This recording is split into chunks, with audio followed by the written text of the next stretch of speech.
Сәлеметсіңдер ме балалар? Бүгінгі сабаққа дайындалып, оқу құралдарымызды шығарып зейін салып отырайық. Келесі кезекте сабағымызды бастамас бұрын топтарға бөлініп алайық.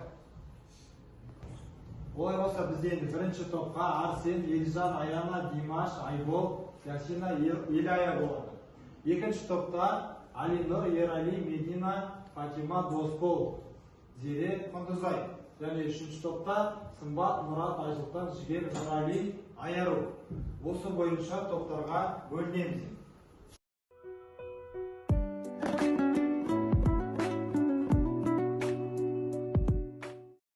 Олар келесі кезекте тақтаға назар салып аудио мәтінді мұқият тыңдайық.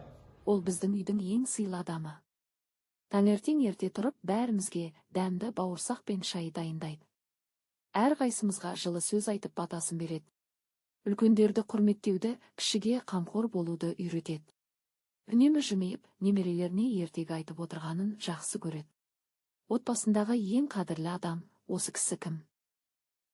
Балалар, тақтада аудио мәтінде не туралы айтылды? Әже туралы айтылды, иә? Дұрыс айтты. Балалар, сонымен бүгінгі біздің сабағымызда Нұрдәулет Ақыштың «Нағыз әже қайда» әңгімесімен танысатын боламыз. Ал енді өткен тақырыппен жаңа сабақты байланыстыру мақсатында ұяшықтағы сұрақтарға жауап береміз. Дескрипторы, нақыл сөздердің мағынасын талқылаймыз және әже тағылымы туралы ой өрбітетін боламыз. Келесі кезекте жаңағы ашқан ұяшығымыздағы сұрақтарға жауап берейік. Бірінші ұяшық бойынша нағыз әже қандай болу керек? Аленұр, иә? Аленұр, айта қойшы. Нағыз әже ақылды, мейірімді, өз немерелеріне ақыл беру керек, мейірімді болу керек, өнегелі болу керек, немерелеріне жаңағы өзінің ертегісін айтып, ақылын айтып, әрдайым дұрыс жол көрсетіп отырады, жарайды. Ал енді келесі бізде 6-шы ұяшығымыз, оның ішінде мақал-мәтелдер берілген, бізде әже отбасының берекесі. Мұны қалай түсінеміз? Ал Ерали, айта қойшы. Әже отбасының берекесі. Әже отбасының берекесі деген әже өзінің жолын, өзінің ақылын айтып отыру керек. Мысалы, балаларына өз ақылын, өз суарып, балаларына көрсететін жолын айтып тұруы керек. Әрдайым балаларына дұрыс жол сілтеп, өзінің мейірімділігін төгетін біздің әжеміз отбасымыздың берекесі болып саналады. Жақсы. Біздің сабағымыздың тақырыбы Нұрдәулет Ақыштың «Нағыз әже қайда» әңгімесі. Оқу бағдарламасына сәйкес оқу мақсаттары. Кейіпкерлерді шынайы өмірмен салыстырып бағалаймыз. Сабақ мақсаттары. Кейіпкерлерді шынайы өмірмен салыстырып іс-әрекетті бағалайтын боламыз. Құндылықтың түп қазығы демекші Абай Құнанбайұлы, Шоқан Уәлихан, Бауыржан Момышұлы да сол әжелерден тәрбие алған. Енді біздің келесі тапсырмамыз мынау киіз үйдің есігінде QR-код белгіленген. Соны әр топтан бір-бір оқушыдан шығамыз да QR-кодтың есігін сканерлейміз. Ішінде тапсырма берілген. Ол тапсырманы біз мына дескриптор арқылы орындаймыз. Кейіпкерлерді шынайы өмірмен салыстырамыз, іс-әрекетті бағалаймыз және болашаққа қажеттілігін пайымдайтын боламыз.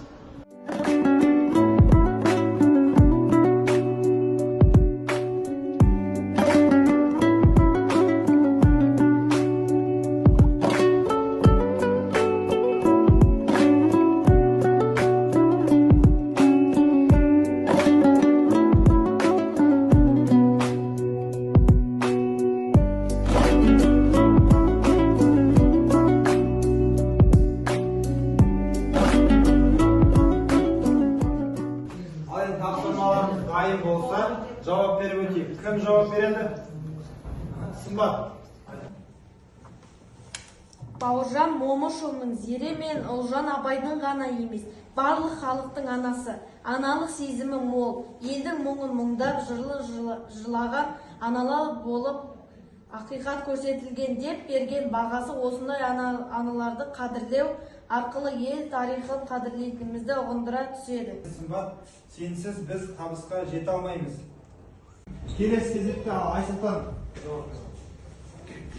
Қазақ халқының маңдайына біткен асыл ұлдарының бірі Шоқан Уәлихановтың азаматтық болмысын өз тұтастарының арасынан дараланып шығуына, ішкі күш қуаты мен асқақ рухының ерте жетілуіне әжесі Айғанымның берген тәрбиесі айрықша ықпалын тигізгенін оқып талдадым.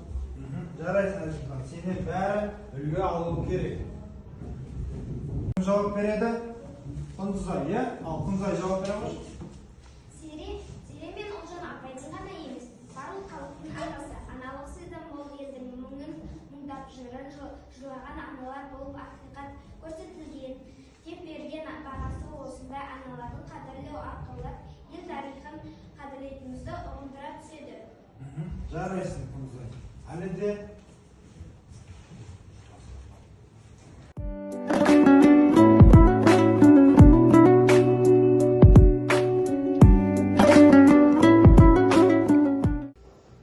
Зере әжемнің зерделі аңыз әңгімелері мен жыр дастандарын тыңдап өскен балабай данабайға айналды. Айғанымдай әженің тәрбиесін алған Шоқан қазақтың маңдайына біткен жарық жұлдызы болды. Бұдан өзге Мұхтар, Бауыржан сынды бір туар азаматтар да әже алақанынан түлеп ұшты.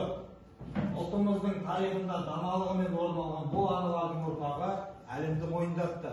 Яғни Бауыржан Момышұлы болсын, Шоқан Уәлиханов, Абай Құнанбайұлы сияқты бір туар азаматтар, тұлғалар сол әженің арқасында, әженің тәлім тәрбиесінің арқасында осындай үлкен дәрежеге жеткенін көріп отырмыз.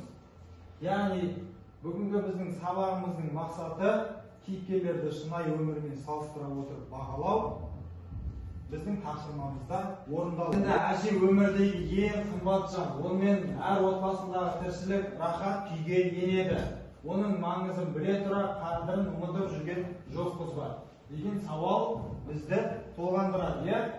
Түсінген жанға әже өзінің даналығы мен сан тірліктің тамырынан нәр беретін таза қасиет иесі. Бүгінгі сабақта айтылған даналық сөздер әже тәлімінің ғаламат күшін ұқтырады деп сенемін. Енді оқу тапсырмасы сендерге асыл әже тақырыбында эссе жазып келесіңдер. Қазіргі заманауи әже мен тарих төрінен орын алған әжелер арасында ұқсастықтар мен айырмашылықтарды ажыратып, соған назар аударып жасаймыз. Сонда қызықты, қиын әдісі арқылы жаңағы кері байланыс жасаймыз. Мұнда асықтарыңды алып кеп жабыстырасың арасына. Құнды, қызықты болды, қиын болды деп.